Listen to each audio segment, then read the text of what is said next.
നമ്മുടെ ഈ അറബികളെ ആരെങ്കിലും ഒരാളെ ഇഷ്ടപ്പെടാതെ വന്നു കഴിഞ്ഞാൽ പെട്ടെന്ന് ദേഷ്യം വന്നു കഴിഞ്ഞാലൊക്കെ ചോദിക്കുന്ന ആദ്യത്തെ ഒരു ചോദ്യമാണ്, ഇത്ത മജ്നൂൻ ഇത്ത ഇങ്ങനെ.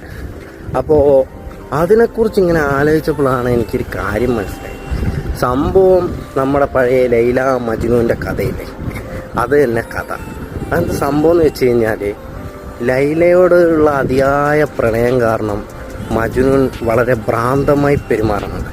ഭ്രാന്തമായി പെരുമാറുക എന്ന് പറഞ്ഞാൽ, ലൈല താമസിക്കുന്ന വീടിൻ്റെ മതിൽ ചുമരിപ്പോയിട്ട് മുത്തം വെക്കുക, അതേപോലെ ലൈലയെ ഒരുപാട് തേടി അന്വേഷിച്ച് അലഞ്ഞ് നടക്കുക.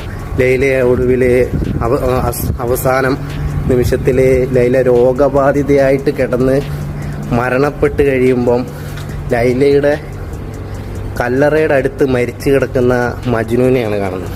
എന്ന് വെച്ചാൽ അത്രക്കധികം ഭ്രാന്തമായിട്ട് മജ്നു ലൈലയെ സ്നേഹിച്ചിട്ടുണ്ട്. അപ്പോൾ അതിൻ്റെ ഒരു പ്രതീകമായിട്ട് അറബികളുള്ളിടത്തോളം കാലം മജ്നുവിനെ എന്നും ഓർമ്മിക്കപ്പെടും.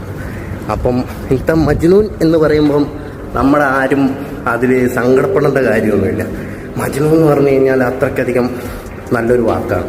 എന്താണെന്ന് വെച്ച് കഴിഞ്ഞാൽ അത്രയധികം ഒരു പ്രണയത്തിൻ്റെ സഫലീകരിക്കപ്പെടാത്തൊരു പ്രണയത്തിൻ്റെ പ്രതീകമായിട്ടാണ് മജ്നു എന്നുള്ള പേര് കിടക്കുന്നത്.